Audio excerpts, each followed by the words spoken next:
Good afternoon. This is an interview with David Reuter for the SEC Historical Society's Museum and Virtual Archive of the History of the U.S. Securities Markets and their Regulation. My name is Dan Goelzer. I'm the current chair of the Board of Trustees of the Society.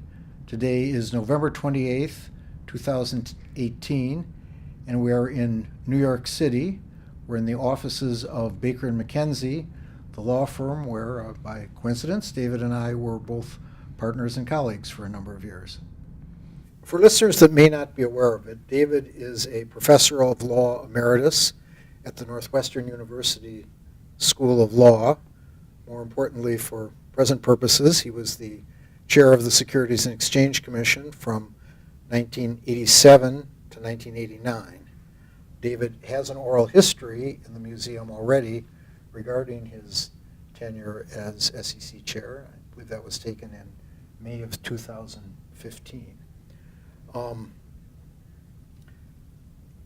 If I were to recount all of the interesting aspects of David's biography, it would take up most of the rest of this interview, so I won't try to do that. Just a couple of things that I regard as high points.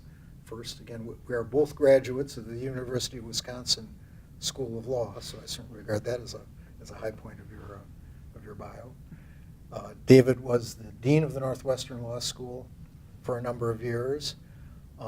He's been involved in, I would say, countless programs and educational initiatives regarding the securities laws and directors' education, including the Garrett Institute, the Securities Regulation Institute in San Diego, and the Mutual Fund Directors Forum. And the Corporate Counsel Institute. And the Corporate Counsel Institute. Absolutely. He's also, among other things, been on both foundations, the foundations that oversee the International Accounting Standards Board and the U.S. Financial Accounting Standards Board. But what we're here to talk about today is an event that occurred, or at least was set in motion, I think about 9 years after you left the SEC. That, of course, is the formation of the SEC Historical Society.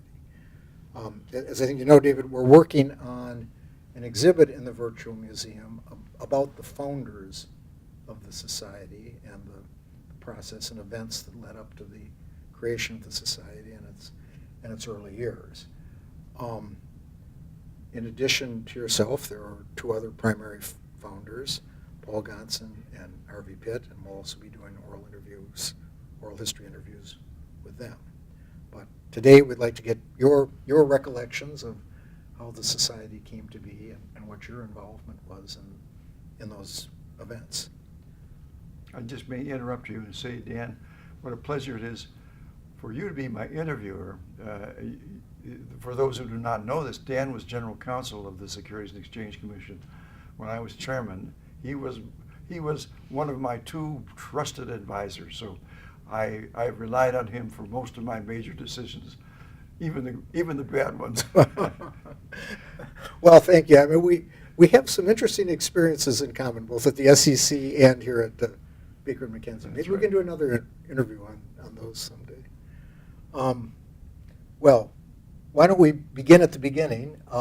How did you first become aware of the idea of creating an SEC Historical Society, and how did that idea come about? Well, Arthur Levitt was then chairman of the Securities and Exchange Commission, and he periodically had dinners for the ex-chairman. After one of those dinners, as we were walking out, he handed me a piece of paper, and he said, here's a staff memo that's been presented to me suggesting the organization of a historical society for the SEC, patterned after the Supreme Court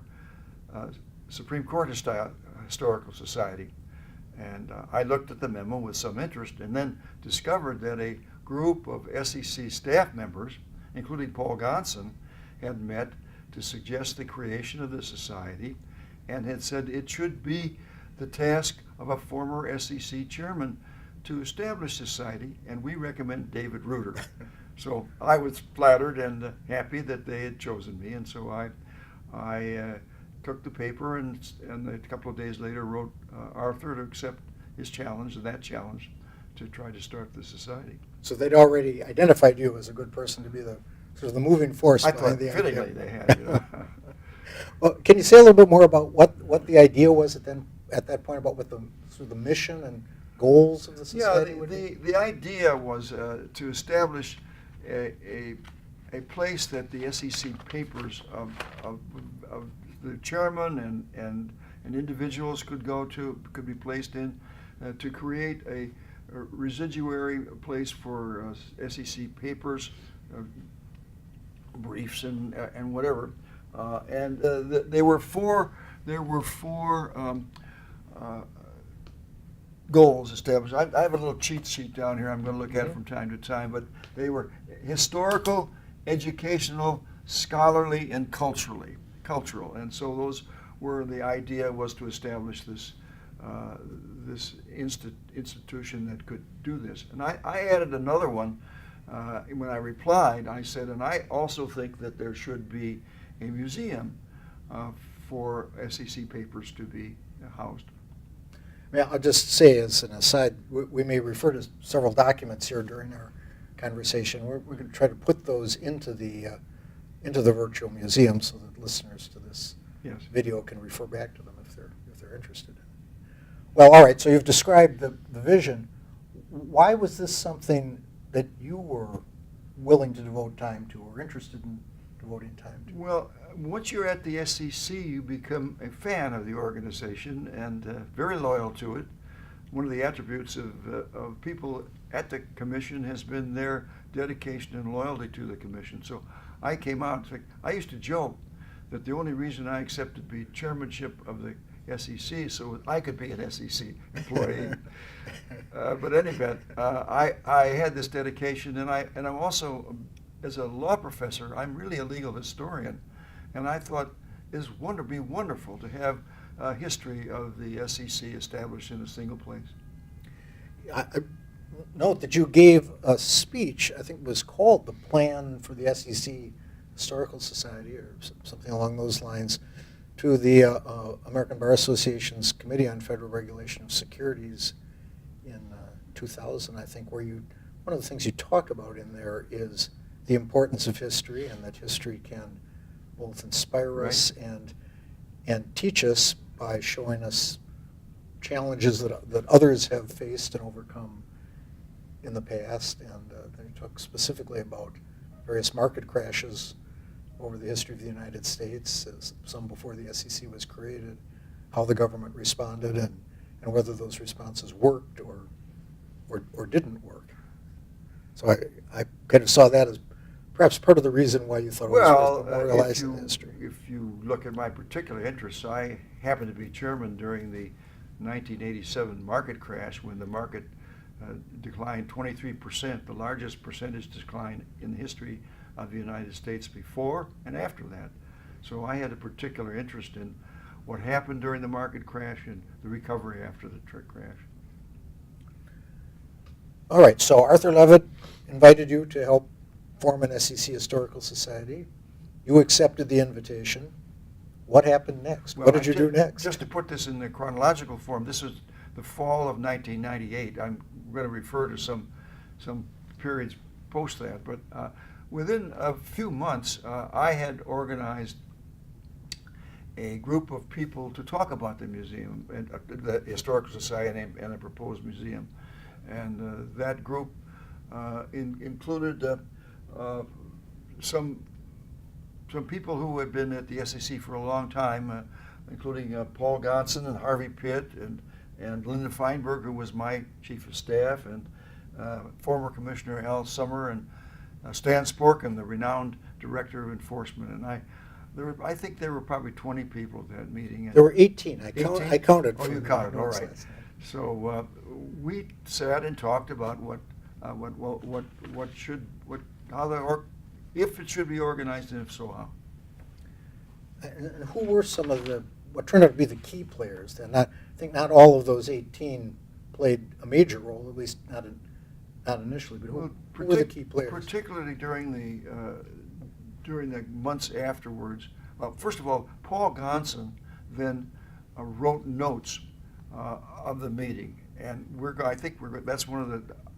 Yes, I think that's one of the things that'll be We'll available. put his notes Yeah. into the record, but he wrote notes about who was there and what was expected from the society. But as a result, he became crucial to the starting of the society. And then Harvey Pitt who had been general counsel of the commission and was a good friend of mine by then.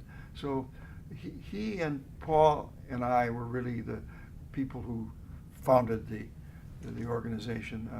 Harvey Pitt was particularly important because he donated his office space in his office at Fried Frank in Washington, D.C., and an administrative support, the kind of secretarial and support that you need, so that there was a place for the society to be in its organizational phase.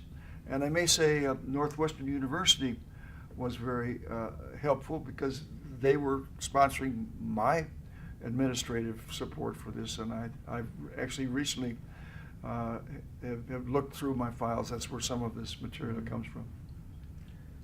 What were the initial questions that you had to answer, the initial steps that had to be taken in order to get going? We're lawyers in the financial community, so we began immediately to worry about money. So we established a 501c3 corporation that could take charitable gifts, and we began to worry about where the money might come from, and we thought we could raise money basically from the former SEC staff members who were well connected in the financial community. And we also thought about getting money from financial institutions such as the accounting profession and other places. And at one point, when we were just struggling, we had contributions made by the Federal Bar Association Securities Group in Washington, D.C., and the Association of SEC Alumni called ASECA gave us each $25,000. So those were very important to us in starting the society. Now, just note that the Executive Council of the Securities Law section of the Federal Bar Association has been a consistent supporter of the society. I think at this point they've probably given the society something close to $500,000 over the years because they've probably continued their support. Yeah. Well, and ASECA has also been continued to be supportive, as I understand. I think that's right. One of the interesting questions was, would we be creating an organization that would compete with ASECA? And we worked through that in a very careful way.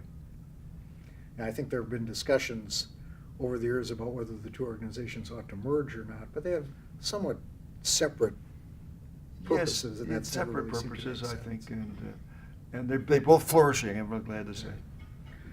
Since you mentioned finances, was it ever envisioned that the SEC itself would provide any financial support? The SEC was basically hands-off in terms of the society. They provided moral support and some advice from time to time, but never provided anything by way of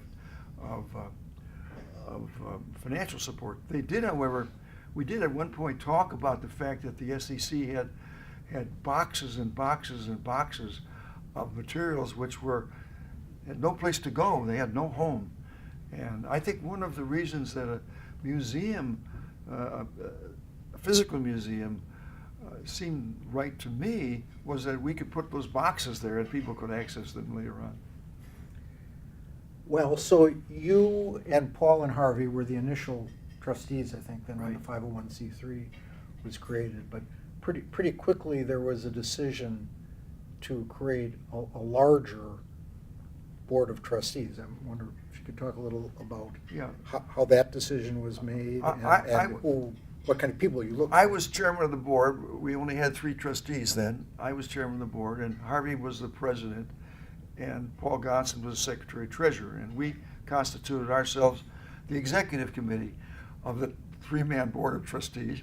And then we undertook to invite other people to be on the Board of Trustees with us. And I think we gathered, as of August of 2000, we organized a new Board of Trustees. Now, this is a year and a half after the Historical Society has started, and we organized it with a group of committees: Budget and Finance, Development, Membership, Program, Acquisitions, Publications, and Audit. And the idea was that we would have a chairman of each of those committees who would be a trustee. So we started off then with the three of us plus 7 committee chairmen and two at-large trustees who we named the new executive committee. And then in addition, we had, I think, 20 or so, not in addition, but a total of 20 or so trustees. So we were, by then, a going organization. And I think what we did was to capture the enthusiasm of the former staff people who had been at the commission and were now out in practice. Do you have any recollection as to how you hit on a number in the mid-20s for the number of trustees? I noticed in the notes there was, at one of the meetings, somebody referred to the fact that the Supreme Court Historical Society had 67 trustees. You obviously decided on a We smaller had yes, number. we wanted a group that would be cohesive enough to meet and have good conversations. And interestingly enough, 5 or 6 years later, after the trustees had been expanded, somehow or other the board was reduced. You men may have some more knowledge of that than I do, but when I looked through the stationery that I have in my files, I found that the board had been reduced below the 25 or 20 number. And I guess the idea originally must have been that these would be, and I suppose still are, working committees Oh, to a yes. large extent, because initially there was no staff for the society. No, As we- whatever was done had to be done by the We committees. finally hired an executive director for the commission, for the Historical Society, and she was able to function as the coordinator between all of the volunteers. But still, it was and has been a volunteer organization, and I'm just, I say, frankly thrilled that it's prospered as much as it has. I mean, you mentioned that the SEC didn't provide any, or never has provided any financial support, and it probably wouldn't be appropriate for them to do so, given that they exist on appropriated government funds. Can you expand a bit more on the relationship with the SEC in those early days? Arthur Levitt, of course, was the chairman when we started the organization, and he continued to be supportive. And we had an inaugural May 11th, 2000 session in Washington, D.C., at which Arthur was the main speaker and spoke in support of the institution. And we naturally spread the news of that inaugural meeting as wide as we could. And I remember it as being a very, very impressive group of people that came together. And it was an indication of how supportive the SEC was at the time. And then, of course, when Harvey became chairman of the SEC, he was naturally very supportive of it. And the SEC support, I think, has continued since then. That brings us then, I guess, to 2001 or early 2001, and what I would consider to be a watershed event for the society and something of an existential crisis, if not a near-death experience, that the Major Issues Conference. Can you describe sort of where that idea came from, and what you mean the Major Issues Conference You was are all about? pushing my hot button here a little bit. But, oh, good. I had been, as a securities law scholar and participant in securities matters, I had participated in two or three conferences about the SEC, and we called them Major Issues Conferences. And they were really, John Shadd had one, and some others had them that really concentrated on looking what the commission was and looking forward, and so I was aware of that as an event of major consequences. So I can't remember exactly who came up with this idea, but I may have been the one, to have a major issues conference that would be an example of the existence of the organization, and would establish a point in time in which we were a real player. And we established the major interest. This is the Securities Major Issues Conference, and if you look at this carefully, it says in cooperation with the United States Securities and Exchange Commission, and then at the bottom it says with the support of Northwestern University School of Law. So I was not only involved in organizing the program, but Northwestern became the administrator of the Major Issues Conference. And you know, when you have a conference of this kind, you have mailing expenses and program publication costs and meal costs and the coffee costs or whatever, and hotel accommodations for your speakers. So it's not inexpensive to do, but then Had you envisioned it as a fundraiser? no, not as a fundraiser. It was to be a break even, but a public event for us. In fact, when I look back at this conference, I'm just amazed at how far afield we were able to go to get speakers at this conference. We used many former SEC people to give papers. Linda Quinn, for instance, was just the best well-known director of the Division of Corporation Finance. She spoke, and we had the leaders of the Financial Accounting Standards Board to speak, and the leader of the International Accounting Standards Board to speak, and then we had officials from international regulatory bodies, and I was just so impressed with what we did. We had people from Great Britain, Canada, Brazil, European Commission, France, China, and Germany, all for this conference to talk about now international matters. And so the conference, and we had Senator Paul Sarbanes, who had just been the author of this Sarbanes. You'll give me the number.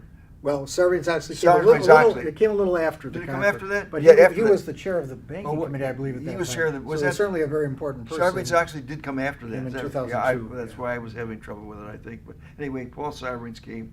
So we had a magnificent group of people there. I certainly remember the excitement and anticipation around the. Yeah, and you have to remember one other thing, in my background, that I was from the start a supervisor of these securities law and corporate counsel law programs at Northwestern for my career since 1961 there. Mm-hmm. So I thought of conferences natural. So, and Northwestern was equipped to do it. Well, so a lot of excitement, some very high-level speakers. Program scheduled for November of 2001, but then something happened. The 9/11 Right. attack was about 6 weeks before the Beforehand, conference was to take place, and I think that may have had some effect on it. But in any event, it didn't, at least at a registration level, didn't seem to be going the way that was anticipated.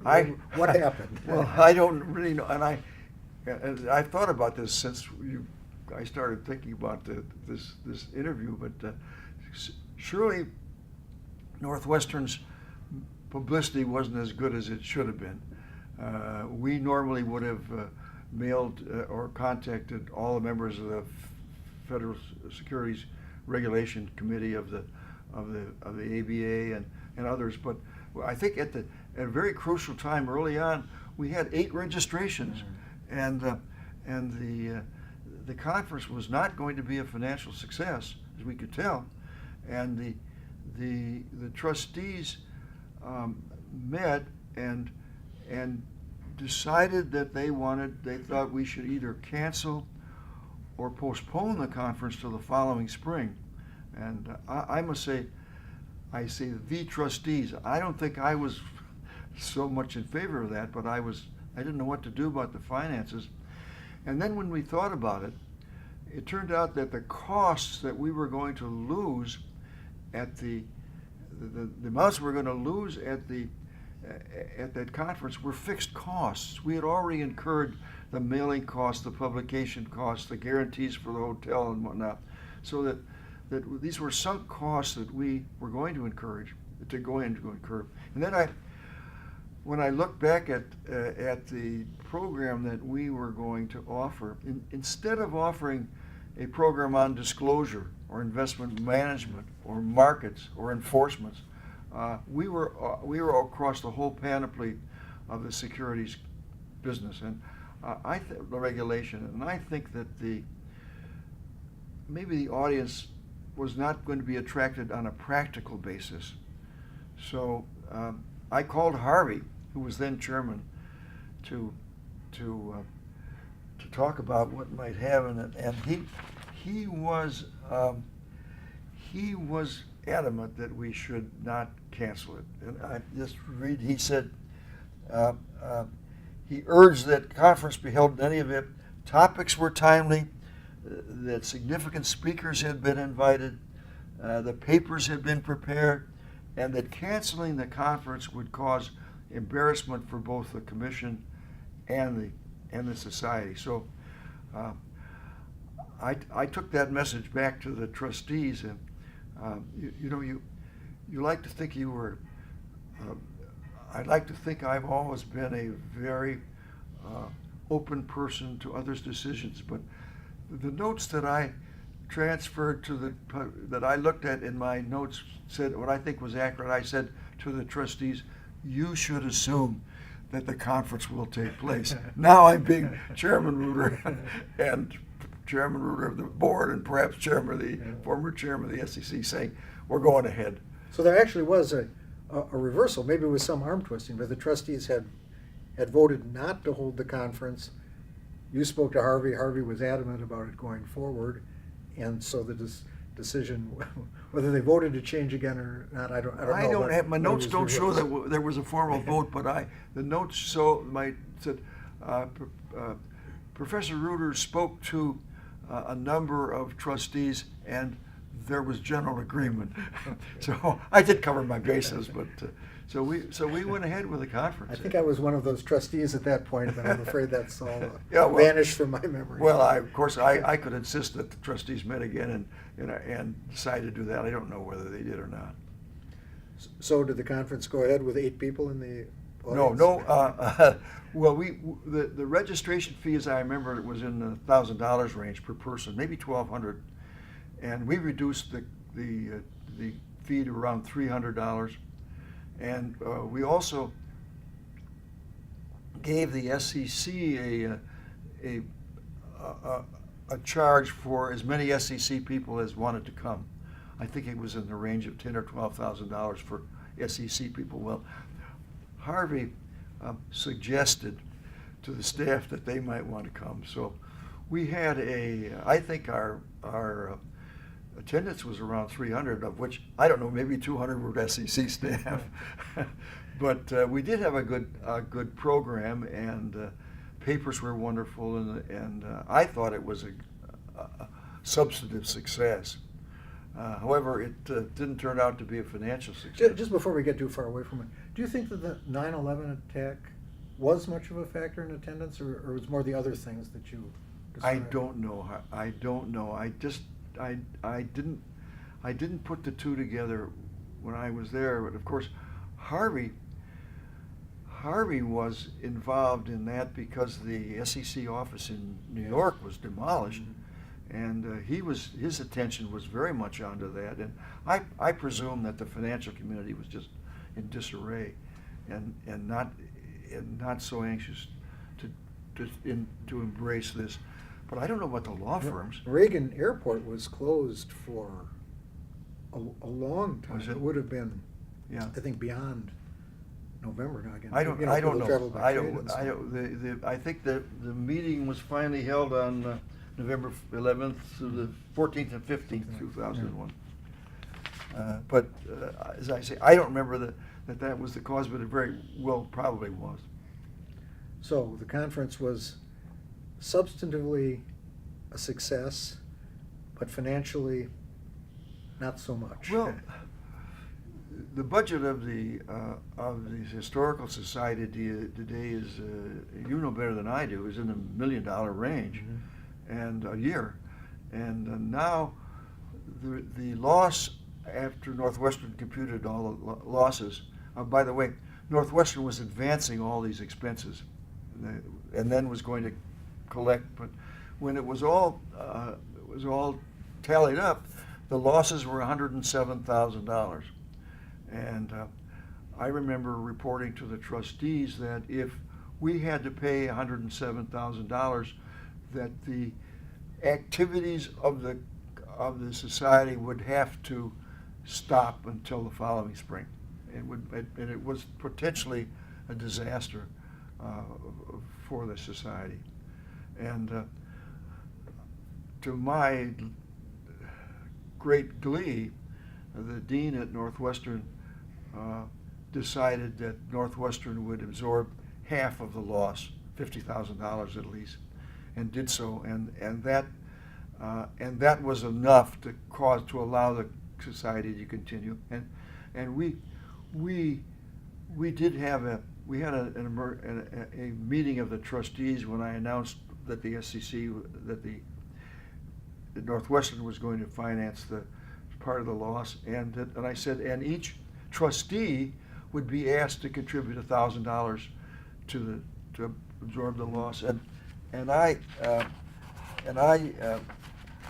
wrote this quote copied this quote from my statement to them. I said I'm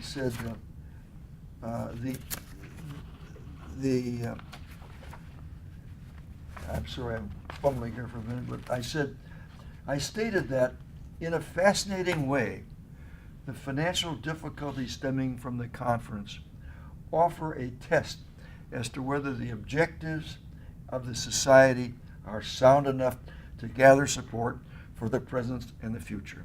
And I like to think I was the cheerleader, but we survived, and it was wonderful, and it made my faith in the vigor and loyalty of the former SEC staff to greatly increase. Well, I guess it's a proof of the old saying that what doesn't kill you makes you stronger. Well, that's probably right, but when you say watershed, I felt it was that way because the watershed was dual, I think. One was, if we had canceled the program, that would have been a real black eye. And Harvey saved us from that, I think. And the second was the financial problem. Really, as you described it, Northwestern, in effect, saved the society, or at least saved it from a dormancy. Well, it saved us from a lot of things. Can you give any more background around why that was? You ought to say who the dean was at that. David Van Zandt was the dean, and David Van Zandt, yes. And Pete Wenz was our administrative dean, and he was involved. And actually, this was so serious. You may think of Northwestern as a rich law school, but back then, $50,000 was a lot of money for them too, for the law school too. And there's a document in the files, in the financial agreement between Northwestern and the society, and the society agrees to pay $25,000 at the signing of the agreement and $25,000 in the next spring. So it is very formally, clearly very important. I wonder whether today we might just say, well, $50,000 can be absorbed in the budget. Well, okay. I would say in the wake of the Major Issues Conference, something else important happened. That is that the idea of a virtual museum came to be born, replacing the original idea of a bricks and mortar museum. What led to that? Yeah, well, in the original meeting, Steve Hammerman was there. Steve was the former head of the New York regional office, and when I talked about having a museum, he was quite negative about that, And I said, well, what can we do? And he said, well, we can have a virtual museum at the same time. And others thought about that, but I said, and I thought, well, we could have both.